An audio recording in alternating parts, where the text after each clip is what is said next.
सभी को जय माता की। तो जेठ और आषाढ़ लग चुका है और सभी अब अपनी कुल देवियों की और चुराए वाली माँ की सेवा में लगे ही होंगे। तो माँ काली की सेवा जेठ आषाढ़ में क्या फल देती हैं, माँ काली के साधकों के लिए, भक्तों के लिए विशेष बात लेके आए। देखो, जिनके अपने गुरु हैं, गुरु से आपको कोई मंत्र दीक्षा मिली है, विधि मिली है, विधान मिला है, वो लोग तो वीडियो स्किप कर सकते हैं। और जिनके गुरु नहीं है उन लोगों के लिए अक्सर जानकारी भरी वीडियो बनाई जाती हैं। तो वीडियो अगर पसंद आता है तो दब के शेयर किया करो और चैनल को लाइक कर दिया करो, सब्सक्राइब कर दिया करो।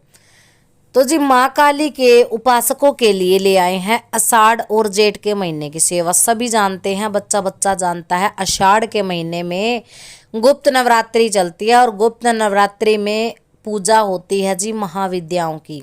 तो प्रथम महाविद्या कौन? हमारी माँ काली। और माँ काली को वैसे तो देखो भयंकर रूप वाली कहा गया है ना। लोगों ने उनके रूप को देख के कह दिया कि ये तो उग्र देवी है, ये तो भयंकर देवी है, इसकी घर में पूजा सेवा नहीं करनी चाहिए। कुछ माता बहनें करती हैं, कुछ नहीं करती हैं। उग्र रूप को देख के माता के मतलब पीछे हट जाती है दुनिया। और ये भी कहा जाता है कि इनके मंत्रों का जाप जो है बिना गुरु के नहीं करना चाहिए, स्पेशली बीज मंत्रों का जाप तो बिल्कुल ही ना करें। परंतु अगर आपके कोई गुरु हैं, आपने कोई गुरु मान लिया है, अपने गुरु से आज्ञा लेकर के आप ये माँ काली की सेवा साधना कर सकते हैं। आपको छोटे छोटे तरीके बताते रहते हैं जानकारी के माध्यम से, क्योंकि छोटी बात कई बार बड़े लाभ की तरफ हमें लेके जाती है।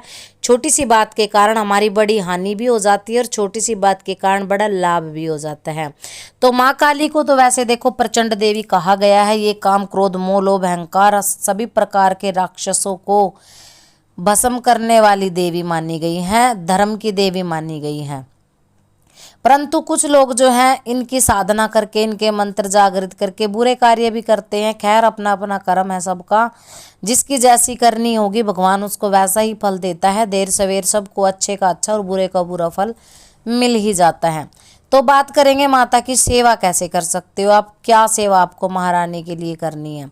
देखिए, जिनके घर में माता रानी की कोई फोटो है, तस्वीर है, उनके लिए बता रहे हैं। अगर फोटो तस्वीर नहीं है तो दीपक के माध्यम से भी आप माता रानी को पूज सकते हैं। अगर फोटो तस्वीर नहीं है और आप माँ काली के लिए जोत भी लगाना चाहते हो और उनका आपको स्वरूप भी चाहिए, फोटो नहीं लगाना चाहते, मूर्ति नहीं लगाना चाहते, आप एक सुपारी ले लीजिए। सुपारी के रूप में आप माई रानी को विराजमान कर सकते हैं और उसके सामने आप दीपक लगा सकते हैं। और जैसे जेठ का महीना है, आषाढ़ का महीना, तो आप इस महीने में महारानी की सेवा कर सकते हैं जी। अमावस्या से लेके पूर्णिमा तक आप बिल्कुल सेवा कीजिए और अमावस्या से लेके अगली अमावस्या तक आप ये सेवा करिए। एक महीना बनता है माता की सेवा के लिए।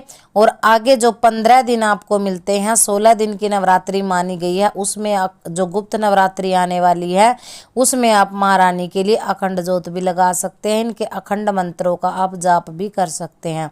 अगर आपके पास गुरु का दिया हुआ कोई मंत्र है, गुरु मंत्र है, तो आप उसका नियमित जाप करिए।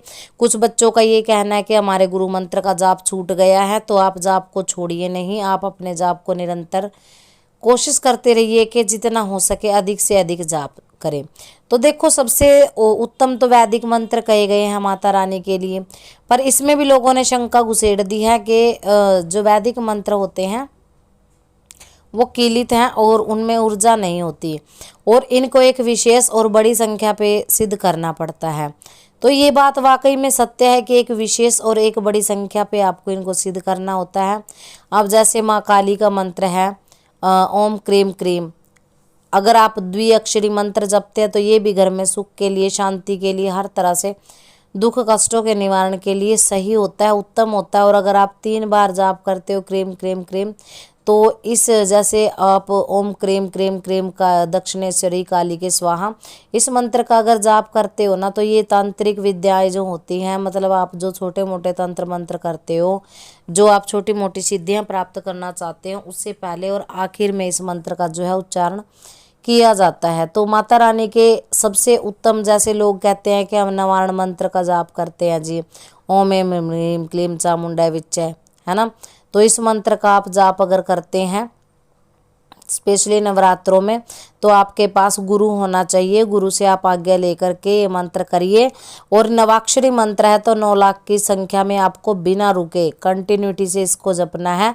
अगर आप इसको कंटिन्यूटी नहीं रखते हो, लगातार निरंतरता नहीं रखते हो, तो ये मंत्र आपका खंडित हो जाता है। पिछले के सारे जाप आपके जो है खंडित हो जाते हैं और आपको पूर्ण फल नहीं मिल पाता है। और पूर्ण फल ना मिलने की वजह से आपको बहुत ज़्यादा परेशानियां खड़ी हो जाती है, क्योंकि कुछ तो मनोबल ही आपका गिर जाता है कि मेरे मंत्र जाप जो मैंने पीछे किया था वो मेरा सब खत्म हो चुका है। एक तो मन से ही हार जाते हैं आप, और मन के हारे हार होती है, मन के जीते जीत होती है।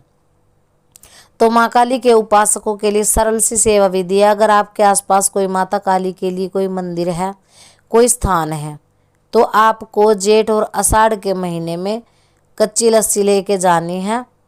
जल में थोड़ा दूध और थोड़ी चीनी, थोड़ा गंगा जल मिलाएं और उसको अपने पूरे घर में से घुमा करके माता रानी के मंदिर में, जो भी फोटो प्रतिमा, जो भी जिसको भी लोग जहाँ पे जल चढ़ाते हैं, सींचते हैं, वहाँ पे आप जल चढ़ा के आएँ और माता रानी को भोग प्रसाद अवश्य लगाएं।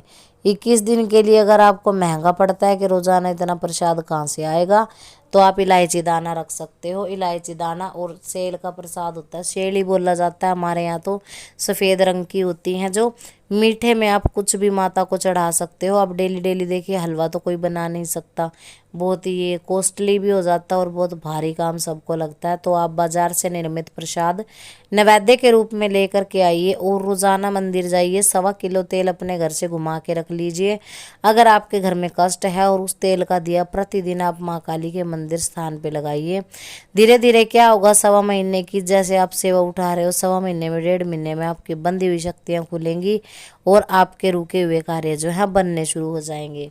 ये होती है माँ काली की सेवा और माँ काली की सेवा विधि।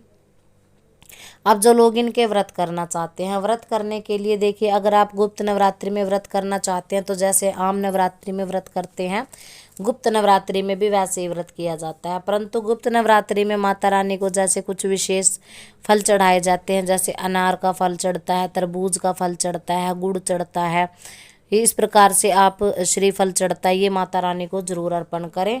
9 के 9 दिन माता रानी के 9 के 9 सब रूपों का आप पूजन जरूर करें। इससे क्या होगा, महाविद्या की असीम अनुकंपा आपको मिलेगी और उसके कारण आपको जो है अपनी सिद्धि साधनाओं में जो भी अड़चने आती हैं उनको आप पार कर लोगे। तो आप साधारण जैसे नवरात्रि में आम तौर पे व्रत करते हैं, वैसे ही आपको व्रत करने हैं। वैसे ही माता रानी को पंचमेवा का डेली भोग लगाना है और मंत्र जाप करना है। अगर आपके पास गुरुमुख से मिला हुआ कोई साबर मंत्र है तो आप उसी का जाप करें। अगर नहीं है तो आप कोई भी मंत्र कर सकते हैं, क्रीम क्रीम का ही जाप कर सकते हैं, ह्रीम का जाप कर सकते हैं, ओम क्लीम कालिकाय नमः का जाप कर सकते हैं। तो ये थी जानकारी, आशा करते हैं आपको पसंद आई होगी। सभी को जय माता की।